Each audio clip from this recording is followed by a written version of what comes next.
झाली.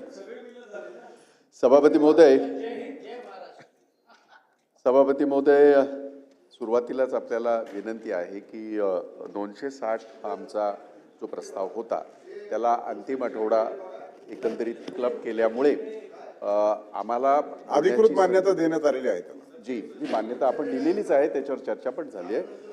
फक्त असं होऊ नये कारण अनेक मुद्दे आहेत त्याच्यामध्ये दोन्ही प्रस्तावामध्ये. तर आपण थोडासा वेळ आम्हाला द्यावा अशी विनंती आहे. सभापती महोदय, अंतिम आठवड्याच्या बाबतीमध्ये आणि 260च्या प्रस्तावाच्या बाबतीमध्ये माझ्या सहकार्यांनी एकंदरीत 260चा किती वाजेपर्यंत काय सभागृहाची वेळ किती वाजेपर्यंत करायची? वेळ काय 260 आणि 259चा प्रस्तावावरती चर्चा सुरू आहे. आता हा प्रस्ताव आज चर्चा जिथपर्यंत चालू आहे, आता सध्या 8 वाजेपर्यंत ही वेळ वाढवतो. ठीक आहे, त्याच्या पुढे आवश्यकता भासल्यास काय ऑनलेग राहतील ना, ऑनलेग राहतील. तर चालेल, 8 वाजेपर्यंत वाढवू. आता तेवढंच राहिलंय, एवढंच बोलायचं. नंतर उद्यापासून मग काहीच नाही बोलणं आपल्याला. उपसभापतींना आचारसंहिता लागणार आहे आणि म्हणून ह्या दोन अतिमहत्वाच्या ठरावांच्या बाबतीमध्ये चर्चा करत असताना माझ्या सहकार्यांनी 260 मध्ये अंतर्भूत असलेला विदर्भातल्या शेतकऱ्यांचा प्रश्न असू द्या, राज्यातल्या सर्व शेतकऱ्यांचा प्रश्न असू द्या, अवकाळी पावसामुळे त्यांची झालेली दैना आणि अवेळी पावसामुळे अवकाळी वेगळा अवेळी वेगळा ह्या सगळ्याच्या याच्यामध्ये जी काही अवस्था या शेतकऱ्याची झालेली आहे त्या बाबतीमध्ये अतिशय प्रभावीपणे मग अनिल परब असतील किंवा बंटी पाटील असतील त्यांनी आमची भूमिका, विरोधी पक्षाची भूमिका या ठिकाणी मांडली. 7च्या नंतर मी त्याचं रिपिटेशन करणार नाही. त्याचं कारण असं आहे की अनेक मुद्दे आहेत आणि त्यातले काही मुद्दे मी इथे आपल्या समोर स्पर्श करणार आहे आणि त्यासाठी मी आपल्याला सुरुवातीलाच विनंती केलेली आहे की आम्हाला त्यामध्ये व्यवस्थित वेळ मिळावा यासाठी मी आपल्याला हे केलेलं आहे. समोरच आता राज्यमंत्री बसलेले आहेत आणि कायदा आणि सुव्यवस्था याच्यावर काही उदाहरणं आणि त्याची टीका टिप्पणी मी करणार आहे. कृपया याचा कोणीही अर्थ असा घेण्याचं काहीही कारण नाही की हे हेत्वारोप नसतील. जे काही आमच्या समोर आलेले हे आहेत विषय आहेत किंवा जे काय आलेले प्रकरण आहेत त्याच्या बाबतीमध्ये मी उल्लेख नक्कीच करेन. आणि मला एका गोष्टीची या ठिकाणी मुद्दाम मंत्री महोदय आपल्याला सांगावंसं वाटेल. जनरली चर्चा ह्या ठरावावरून होते, अनेक दोन्ही बाजूचे सदस्य बोलतात, परंतु त्या चर्चाच्या नंतर त्याच्यातून काय फलित निघालं एवढ्या सगळ्या गोष्टी आपण जेव्हा आमचे सगळे सहकारी अभ्यासपूर्ण ह्या सगळ्या गोष्टी बोलत असतात, ते समोरचे पण सुद्धा अभ्यासपूर्ण बोलत असतात आणि असं होतं की आम्ही भाषणं केली परंतु त्याचं हे काय झालं, त्याच्यातनं फलित काय निघालं किंवा त्याच्यावर काय कारवाई झाली का किंवा अधिकचं काय झालं काय, अशी शंका या बाबतीमध्ये आमच्या मनामध्ये राहता कामा नये ही सुरुवातीला विनंती करतो. आणि कायदा आणि सुव्यवस्थेच्या बाबतीमध्ये बोलत असताना आज परिस्थिती आज अशी आहे की दुर्दैवाने ज्या महाराष्ट्राचा, इथे चित्रताई पण मागे बसलेल्या आहेत, चळवळीतल्या आहेत, कधी कधी तब्येतीने ते चळवळ करत असतात आणि आम्ही योग्यरित्या त्यांना सहकार्य करत असतो. परंतु ताई, देशामध्ये 25 ते 30% महिलांवरचे अत्याचार महाराष्ट्रात वाढले. हा माझा आकडा नाही, हा NCRचा आकडा आहे. म्हणजे आम्ही काहीतरी म्हणून म्हटलं हेत्वारोप नाही, तर प्रश्न असा आहे की आणि लहान मुलींवरचे विशेषतः भयानक परिस्थिती अशी आहे मंत्री महोदय.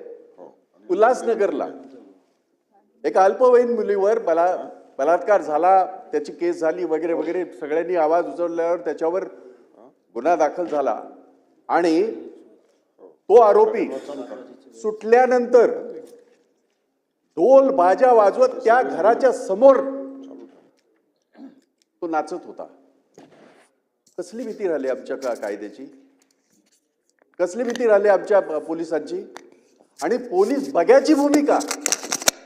मी पोलिसाचा मुलगा आहे, माझ्या डीएनए मध्ये पोलिसाचं रक्त आहे, परंतु अलीकडच्या काळामध्ये ज्या पद्धतीच्या घटना आपल्या डोळ्यासमोर, ही आता अलीकडची घडलेली घटना मी सांगतोय. आणि शाहू फुले आंबेडकरांच्या ह्या महाराष्ट्रामध्ये, पुरोगामी महाराष्ट्रामध्ये आम्ही आमच्या सावित्रीच्या लेकी म्हणतो, भाषणामध्ये आम्ही सगळे उल्लेख करतो. आणि अशी जर अवस्था ह्या लेकींची असेल तरी सुद्धा जर उत्तराच्या माध्यमातून हे सगळं आलबेल आहे, हे सगळं ठीक आहे असं जर सांगण्याचा जर आपण प्रयत्न करत असाल तर कुठेतरी तुम्ही स्वतःलाही फसवताय, महाराष्ट्राला तर फसवताच आहात. आज ज्या पद्धतीने महाराष्ट्रामध्ये गुन्हेगारी वाढलेली आहे, गँग वॉर संपुष्टात आलं होतं, सगळे सरकार त्याला हे आहेत. 1995 साली अगदी मुंडे साहेब त्यावेळेला हे होते, या राज्याचे गृहमंत्री होते, आणि मनोहर जोशी राज्याचे मुख्यमंत्री होते. त्यानंतर आलेली सरकार मुंबई सारख्या ठिकाणी आंतरराष्ट्रीय ज्या गँग वॉर होता सगळं साफ करून टाकलं. पुण्यामध्ये काय घडते? पुण्यामध्ये ज्या पद्धतीने आज इकडे आमचे सहकारी आहेत आणि त्यांनी खरं तर तुम्ही बोलावं असं आम्हाला वाटतं, अर्थात काही मर्यादा आहेत त्याची मला कल्पना आहे. कशा प्रकारे तिथे गँगवॉर चाललेला आहे, कशा पद्धतीने पुण्यासारख्या शहरामध्ये दिवसा ढवळ्या उघड कोयता गँग काय, आणखीन गँग काय, बाकीच्या सगळ्या गोष्टी काय, दररोज काही ना काहीतरी पुण्या एक काळ असा होता, पुणे हे विद्येचं माहेरघर, पुणे तिथे काय गुन्हे असं आपण म्हणायचो. आज दुर्दैवाने म्हणावसं वाटते, पुणे तिथे दररोज एक गुन्हेगारीतला अजिबात हे नाहीये, गुन्हे नाहीये. पुणे तिथे रोज गुन्हे. अरे वा वा वा वा. होय, नाही पण ते खरं बोलायला काहीच हरकत नाही ना, तू खरं बोललाय. आणि म्हणून पुणे तिथे रोज गुन्हे, अशी आजची परिस्थिती झालेली आहे. सांगा बघू आपल्या पोलिसांचा किती धाक राहिलाय? सांगा बघू आपल्या पोलिसांना किती हे सगळे गुंड घाबरतात आहेत? आंतरराष्ट्रीय स्तरावर ज्या मुंबईच्या गँगवॉरचं नाव होतं, सरकारांनी, मी दोन्ही सरकारांची नावं घेतली, त्यावेळच्या दोन्ही सरकारांनी अगदी त्या 10 वर्षामध्ये संपूर्णतः मुंबई साफ केली. पुणे एवढंच एक शहर आहे, आज त्याच्यामध्ये काय चाललंय? याचं कारण एक आहे, पॉलिटिकल वरदहस्त. आज दुर्दैवाने अशा अनेक गोष्टी आमच्या निदर्शनास, आपल्या सुद्धा निदर्शनात येत असतील.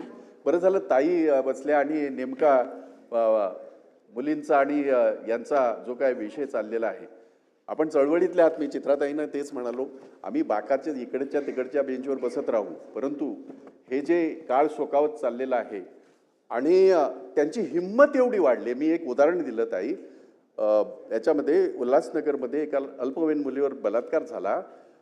काही कालांतराने त्याला तो जामीन मिळाला, कसा मिळाला त्याच्यात आम्ही जात नाही, परंतु तो जामीन मिळाल्या आपण वर्ल्ड कप जिंकल्यासारखं ढोल ताशे वाजवत त्या मुलीच्या घरासमोर थैथया नाचतो. इतकी त्याची हिंमतच कशी होते? कुठे आहेत आमचे पोलीस?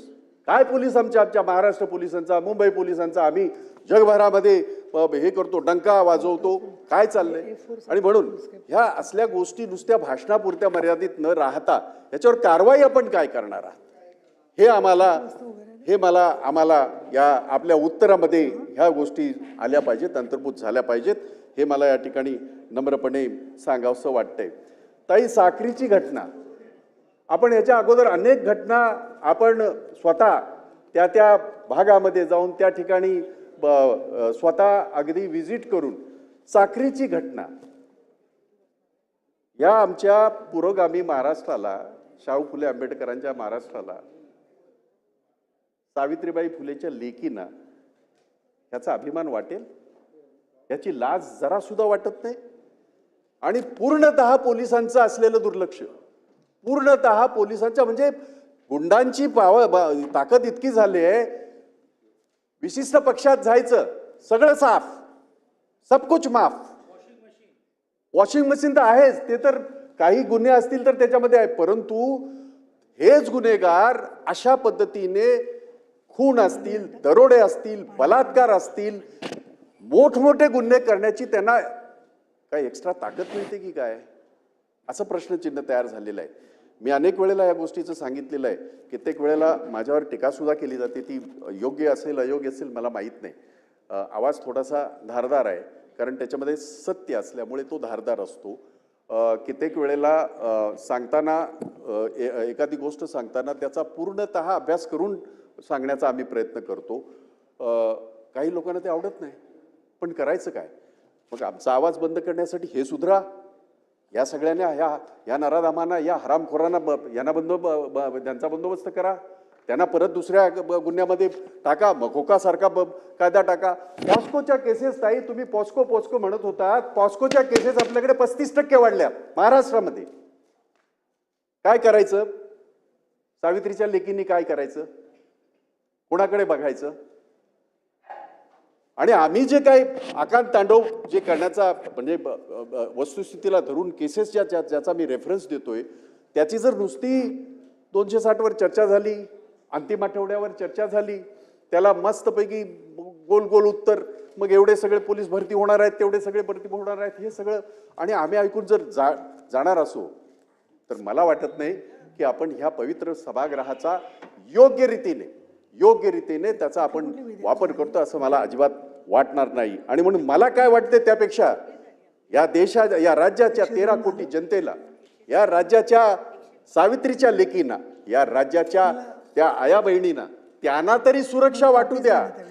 लाडकी बहीण करून फक्त हेच लाडकी बहीण हा विषय वेगळा, मला त्याच्यावर त्या कंट्रोवर्सीमध्ये मला जायचं नाही. पण त्या बहिणींना जेव्हा बहीण म्हणता, त्यांना जेव्हा भाऊबीज म्हणून तुम्ही आम्ही अमुक असं केलं सांगता, त्या बहिणींच्या मुलींवर, अल्पवयीन मुलींवर अशा पद्धतीने बलात्कार होतात आहेत, आणि तरी सुद्धा जर आम्ही हतबल असू, तर मग नक्की आपलं सरकार कशा अर्थाने ह्या भगिनींना बहीण भाऊबीज दिली आणि बाकी सगळे केलं असं जे म्हणतात आहेत, त्याला मला या ठिकाणी मुद्दाम त्याचा निषेध करावासा या ठिकाणी वाटेल. पोलीस यंत्रणेमध्ये या सगळ्या गोष्टी करत असताना हे मला कबूल आहे की सगळ्यांनाच कबूल आहे ते की मनुष्यबळ हे कमी आहे. आता आपण 10 वर्ष झाली, मला 2014चं देवेंद्रजी फडणवीस ह्या राज्याचे मुख्यमंत्री आणि गृहमंत्री त्यावेळेला ते नव्हते, गृहमंत्री दुसरे हे होते, परंतु मला आठवतंय की त्यावेळेला त्यांनी सांगितलं होतं की आम्ही या राज्यातला हा जो मनुष्यबळ आहे त्याच्या बाबतीमध्ये हे करू, भरती करू. आता ही 10 वर्ष झाली. या 10 वर्षाच्या कालावधीमध्ये किती भरती झाली मला माहीत नाही. दादा, त्याच्यामध्ये भरतीचे आकडे तर काय वारेमाप सगळे फुटतात आहेत, परंतु मी त्याच्यात जात नाही, कारण तो आजचा विषय नाही. परंतु आज ज्या पद्धतीने लोकसंख्या वाढते, ज्या पद्धतीने गुन्हेगारी वाढते, ज्या पद्धतीने पोलीस स्टेशन वाढत आहेत, मुंबईसारख्या ठिकाणी सुद्धा काल परवा इथे अनाऊन्समेंट केली खालच्या सभागृहामध्ये 4 अतिरिक्त पोलीस स्टेशन मुंबईमध्ये होत आहेत. चांगली गोष्ट आहे, कारण मुंबई शहर अकराळ विकराळ वाढलंय आणि ते 2 वाढवत आहे. एक झोन वाढल्याच्या नंतर ते ऑटोमॅटिकली ते म्हणजे जवळजवळ 100 पेक्षा जास्त पोलीस स्टेशन आज मुंबईमध्ये होणार आहे. हे काय दर्शवतंय?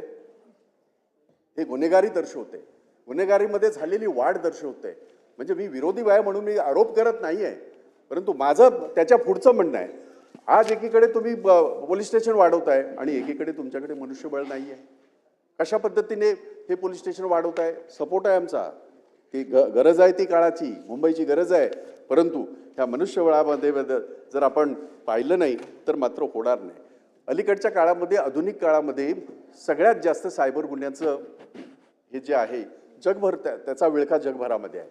आपल्या देशामध्ये त्याच्यापेक्षाही भयानक विळखा आज तो आहे. त्याचं कारण मुळात असं आहे की ज्याला आपण म्हणतो ना की छोट्या छोट्या गोष्टींना सुद्धा भुलून जाणारे असे काही सगळे जे मेसेज येतात, अशा काही ज्या योजना येतात, म्हणजे अलीकडे सोशल मीडियावर जर आपण पाहिलं तर भाऊ आठवत असेल तुम्हाला, एक मुलगा, आपण आता हे जे आहे त्या ऑर्डर्स देऊन आपण सगळ्यांना बोलवतो, स्विगीवाले आहेत, झोमॅटोवाले आहेत, ब्लिंकिटवाले आहेत. एक मुलगा स्कूटरवर येतो, ती ॲडव्हर्टिजमेंट आहे. येतो आणि त्या एका माणसाला विचारतो की बसलेल्या चांगला सोशल मीडियावर की अमुक अमुक माणूस कुठं आहे. तर तो म्हणतो की तो काय बोलत नाही आणि तो हे सांगतो की नाही, त्या माणसाने या माणसाची ऑर्डर घेऊन आलोय मी. मग त्याच्यामध्ये पिझ्झा आहे, त्याच्यामध्ये आईस्क्रीम आहे, त्याच्यामध्ये सगळ्या 10 गोष्टी सांगतो. तो म्हणतो मग तो मीच आहे. आणि तो त्याला सांगतो की मी तुम्हाला हे पाठवले, त्याचं तुमचा OTP पाठवा. OTP झाला, त्याचे 30,000 रुपये गाय. म्हणजे त्याची स्कूटर तिथपर्यंत जायपर्यंत 30,000 रुपये गाय. ह्या गोष्टी आणि त्या बॅगेमध्ये काहीही नाही, कागद भरलेले. हे नाही, ते त्यांनाही माहिती आहे. पाठवायचं झालं तर आपण मुख्यमंत्र्यांना पाठवू ना. ते मुख्यमंत्री मग त्यांच्या वाट्याचं त्यांना देतील, काय द्यायचं ते. नाही आणि म्हणून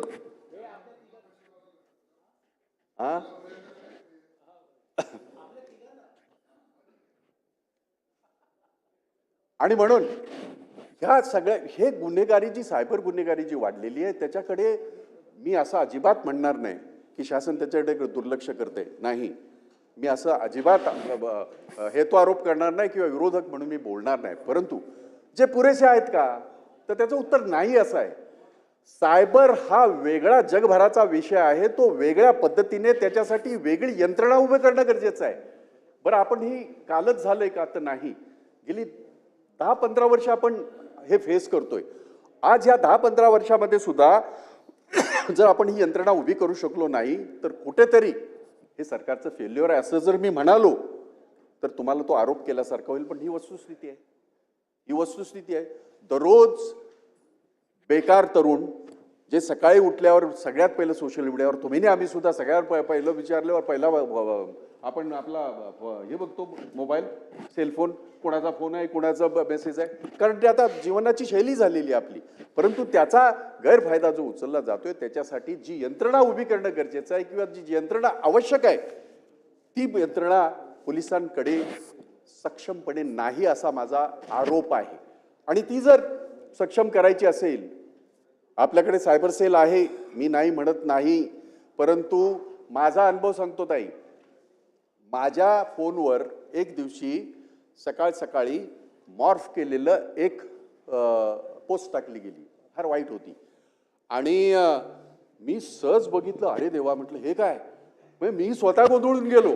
मी DCP कडे बोललो आणि ॲडिशनल कमिशनर तिकडे त्या ह्या होत्या, आय थिंक दीक्षित मॅडम किंवा रेगे मॅडम असतील. मी त्यांना फोन केला, म्हटलं मॅडम हे सगळं असं आहे. तर म्हणे भाई तुम्ही या इकडे ताबडतोब. त्यांनी आलं, त्यांनी ते बंद केलं वगैरे वगैरे. पण तोपर्यंत 2 तासामध्ये इतकं भयानक व्हायरल झालं होतं. आणि आजही आम्ही विरोधक आहोत, आम्ही सरकारवर टीका करणार नाही तर कोणावर टीका करणार. आजही जेव्हा आम्हाला ट्रोल केलं जातं, त्याच्यामध्ये त्याचा रेफरन्स आहे. आता आम्ही त्याच्याकडे दुर्लक्ष करतो. प्रत्येकाला करायला पाहिजे, त्याचं दुमत नाही. पण ह्यांची जी काय हिंमत जी वाढते आहे, यांचं जे काय आज दररोज हे असलं घाणेरडं करण्याचं जे निघालंय. आणि AI तर आता विसरूनच जा. घरी बसल्या बसल्या त्यांच्या मोबाईलवरचा वापर करून आपल्या मोबाईलवर मेसेजेस असतील, अश्लील काही चित्र असतील, अश्लील मीम असतील, व्हिडिओ असतील, हे ते तिकडूनही अपलोड करू शकतात. याची परिस्थिती आहे AIच्या माध्यमातून. आणि म्हणून सायबर जे काय आपलं हे आहे डिपार्टमेंट, हे नुसतं डिपार्टमेंट न राहता माझी विनंती राहील, म्हणजे याला मुख्यमंत्र्यांना सुद्धा माझी विनंती राहील, सायबर सेल न राहता सायबर डिपार्टमेंट राहून सायबर डिपार्टमेंटचा वेगळा कमिशनर ठेवायला काय हरकत आहे. जी यंत्रणा आपल्याला भविष्यामध्ये खूप मोठी उभी करावी लागेल, खूप मोठं काम करावं लागेल, त्याच्यासाठी जर वेगळं कमिशनरेट जर आपण बनवलं, जी काळाची गरज आहे, जी काळाची गरज आहे. आणि म्हणून माझी विनंती राहील आपल्याला की आपण त्या माध्यमातून या सायबर गुन्ह्यांच्या बाबतीमध्ये आपण लक्ष घालून, मग ते मनुष्यबळाचा विषय असेल किंवा आणखीन काय विषय असेल, त्याचा पूर्णतः अभ्यास करून त्याच्यावर काहीतरी मार्ग आपण काढावा, अशा पद्धतीची मी आपल्याला या ठिकाणी विनंती करत आहे. मुंबईमध्ये आता ही आकडेवारी सांगून आम्ही थकलो. मुंबईसारख्या ठिकाणी 494 बलात्कार होतात. ते सगळे नोंदीत आहेत. हे सगळे नोंदीत आहेत. परत तीच व्यवस्था, परत तीच सगळी प्रवृत्ती, परत तेच सगळं बिंदास राहणं, म्हणजे कुठल्या तरी पक्षामध्ये प्रवेश घ्यायचा आणि मग त्याच्या नावाखाली वाटेल ते करायचं. गुन्हे नोंद होत नाहीत हो, गुन्हे नोंद होत नाहीत.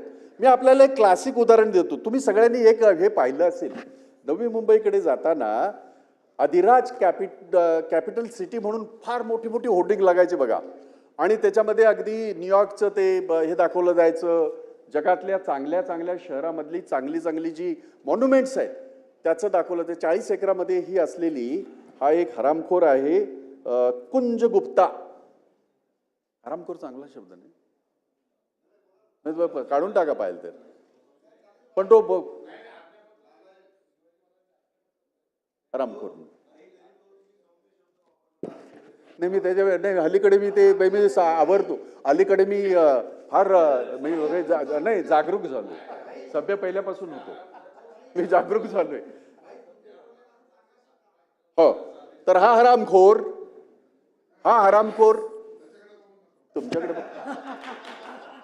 त्यांच्याकडे जे बघायचं आणि त्यांच्याकडे जे सांगायचं, आणि त्यांनी ती नोंद करून घेतलेली आहे. कारण संवेदनशीलता त्यांच्यामध्ये शिल्लक आहे.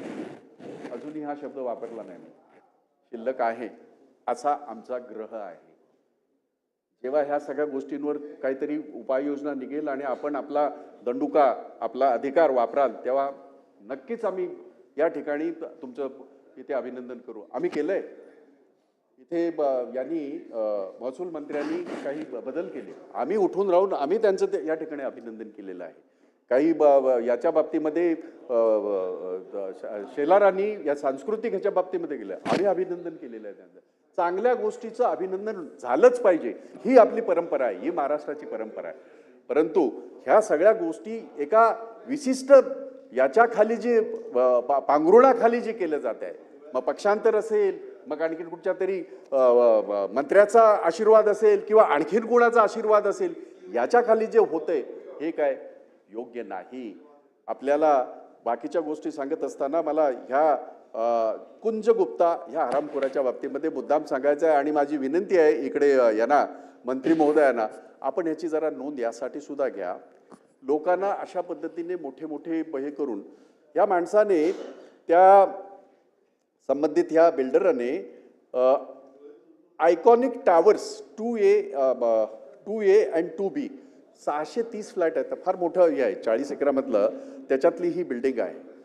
आणि 2 वर्ष झाली लोकांनी जाऊन म्हणजे ह्या गोष्टीला 7-8 वर्ष झाली, 2 वर्ष झाली. काही लोक तिथे राहायला आले, 200-250 लोक राहायला आलेले आहेत.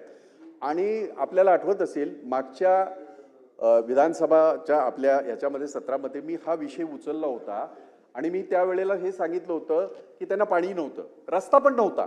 म्हणजे तो रस्ता झाला, पाणी अजूनपर्यंत झालेलं नाही. इथे त्यावेळचे त्यांच्याकडे जबाबदारी दिली होती उदय सामंतांनी.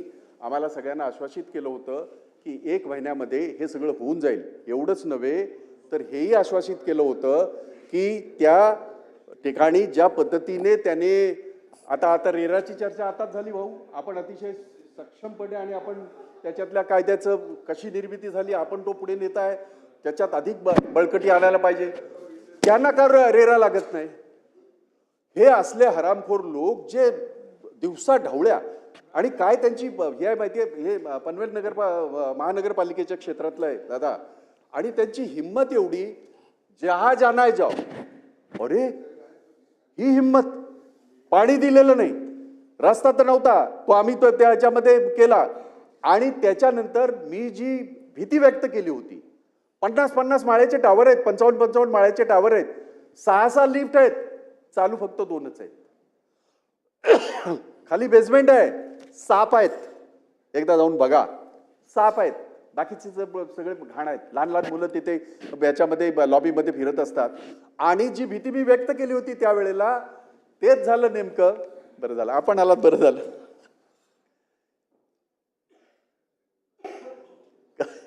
कायदा आणि सुव्यवस्थेची गोष्ट 260 आणि अंतिम आठवडा एकत्र असल्यामुळे या सगळ्याचा एकत्रित आम्ही इथे अगदी अगदी अगदी एनी टाइम मला